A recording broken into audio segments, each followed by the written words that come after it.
Hi, it's Peter Schiff again. This is Tuesday, May 12th, 2009. I just got back from New Brunswick, Canada, where I delivered a speech there at an investment conference. And also I had a speech yesterday at the Hard Asset Conference in New York, and I think I've seen some snippets of that up on YouTube as my speeches often wind up there. Anyway, wanted to comment today on some of the interesting things I'm reading about in the newspaper when I was on the plane. I mean, first of all, apparently President Obama is looking to put together a committee to study the cause of the financial crash, to try to figure out why it happened. This is typical of government activity, where the government creates a problem and then they waste more money trying to study the problem, and they come up with a preconceived conclusion. Now they're looking to try to get Sandra Day O'Connor to head this committee, or maybe Paul Volcker. They don't need to waste their money on a committee. They can just read my book, Crash Proof, to find out the cause of the crash. They can go back and look at some of the videos I recorded in 2005 and 2006. They can read stuff on our website. And of course, I'm not the only one. Why don't they consult with the people who saw the crisis coming, who laid it out in advance? They can find out what caused the crash. Of course, this is going to be another exercise in PR or propaganda, just like the stress tests. The government already knows what this commission is going to conclude.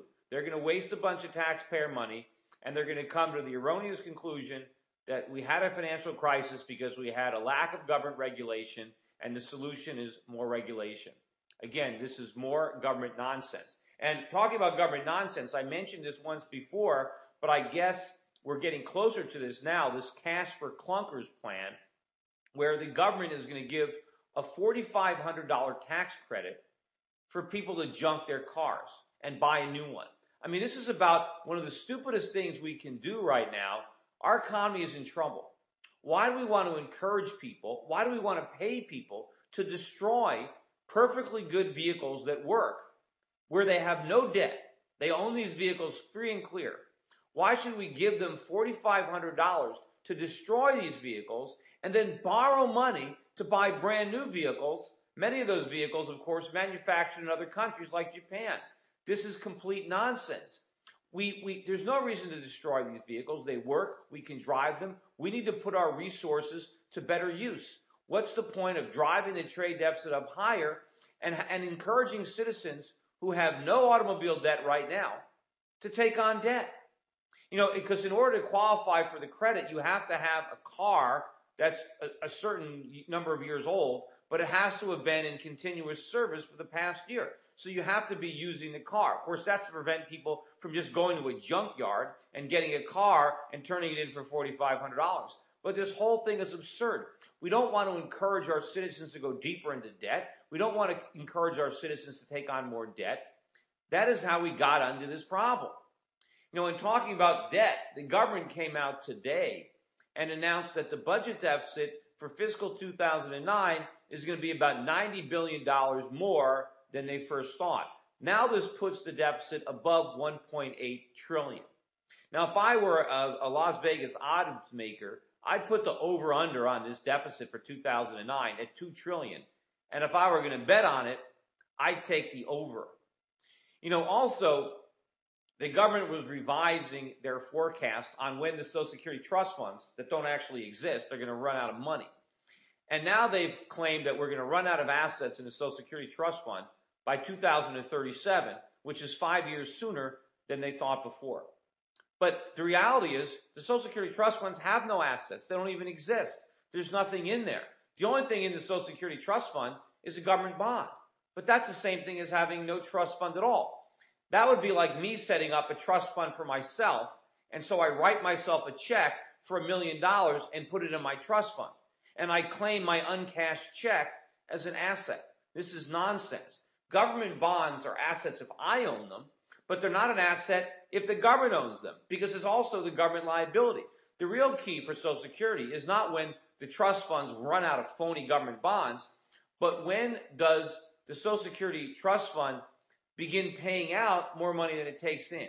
Right now, the government collects more in Social Security taxes than it spends in Social Security payments. The date where that turns into a negative, where the Social Security surplus becomes a deficit, according to the government, is now 2017 or 2016, 1 year sooner than the 2017 they originally forecast.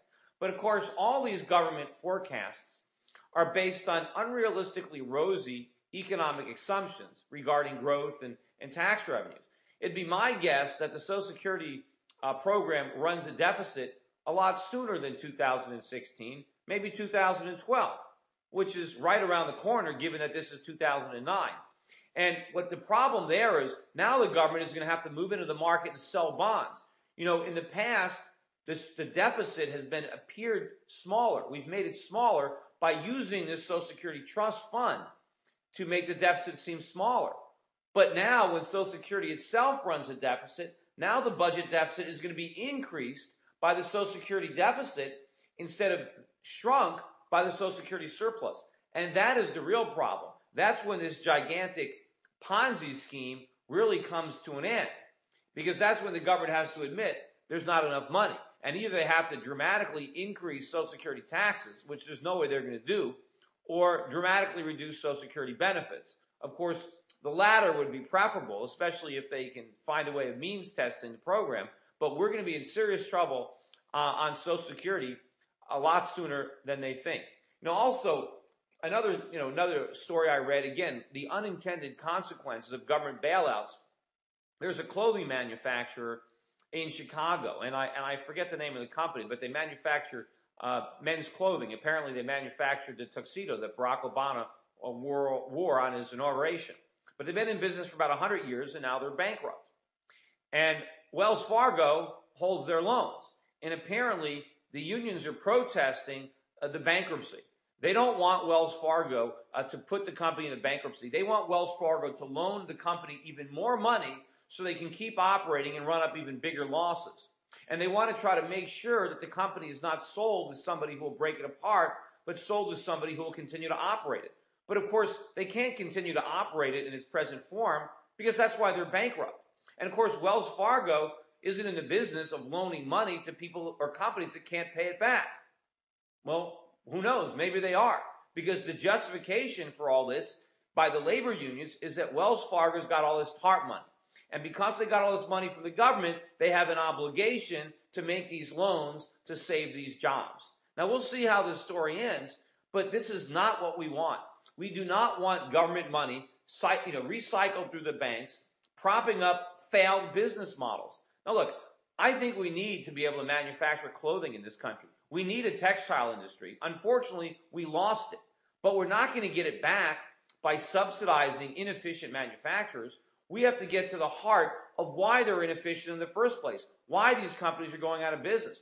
And they're going out of business because of high taxes, because of high regulations, excessive regulations, and unfortunately, because we lack the capital necessary to supply our workers with tools. We don't have enough savings to finance capital investments, and unfortunately, because we lack enough savings, our wages are too high.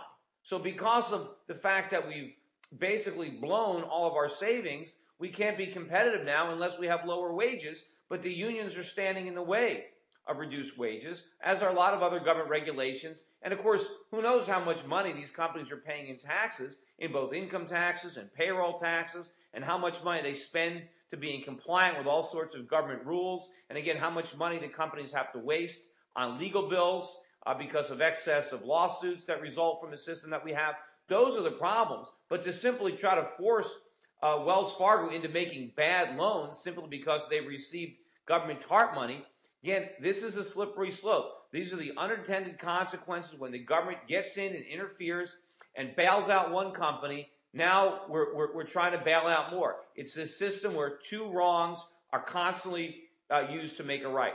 Anyway, that's it for today. Thanks again. Don't forget to listen to my radio show. Tomorrow, I probably won't be another blog. I do Wall Street Unspun every Wednesday live at 8 p.m. Eastern Time, 5 p.m. Pacific. Thanks a lot, everybody, and so long.